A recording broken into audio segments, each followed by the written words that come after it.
Welcome to our channel. Hi friends, সবাই কেমন আছো? আজ আমি আবার এসে গেছি তোমাদের মাঝে একটা নতুন রেসিপি নিয়ে। ফুলকপি মাছ দিয়ে রান্না করে দেখাবো। প্রথমেই নিয়ে নিচ্ছি ফুলকপিগুলো, কেটে রেখেছিলাম আমি। সামান্য পরিমাণে লবণ দিলাম, 1 চামচ মতো লঙ্কা গুঁড়ো, 1 চামচ হলুদ গুঁড়ো, সবগুলোকে মিক্স করে নিয়েছি। এবার তেলে আমি ভেজে নেব।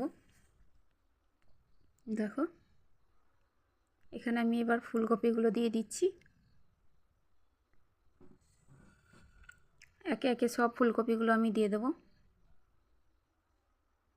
আর ভালো করে ভেজে নেব। লাল লাল হয়ে যাবে তবেই আমি এটা নামিয়ে নেব। আর তোমাদেরকে কিছু কথা বলে নিই, যারা আমার চ্যানেলে নতুন আছো তারা অবশ্যই আমার চ্যানেলটাকে লাইক কমেন্ট শেয়ার করবে আর সাবস্ক্রাইব করে দেবে। আর যারা আমার সাবস্ক্রাইবার আছো তারা অবশ্যই লাইক কমেন্ট শেয়ার করো, কমেন্ট করবে। কমেন্ট করলে অনেক ভালো লাগে। দেখো, আমার ফুলগুলো ভাজা হয়ে গেছে।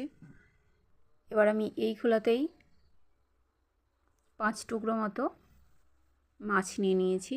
এটাকে আমি এখানে ভেজে টুকরো টুকরো করে নেব। এর যে কাঁটাগুলো আছে সেগুলোকে বাদ দিয়ে দেবো, আমি বেছে নেব।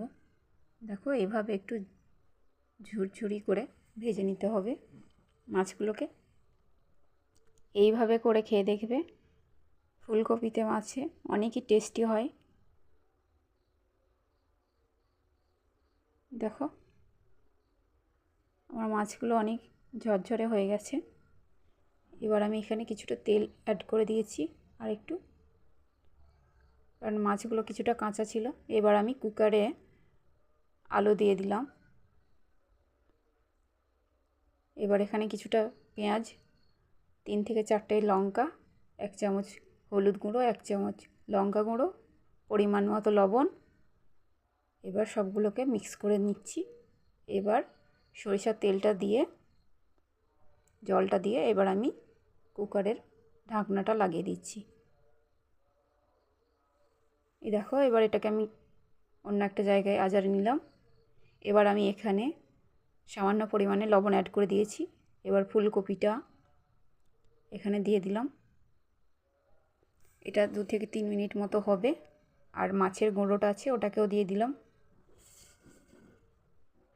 ব্যাস, আমার রান্না প্রায় হয়ে গেছে। এবার আমি এখানে ধনেপাতা দিয়ে দিচ্ছি। ভালো লাগলে অবশ্যই লাইক কমেন্ট শেয়ার করবে। Thank you so much everyone.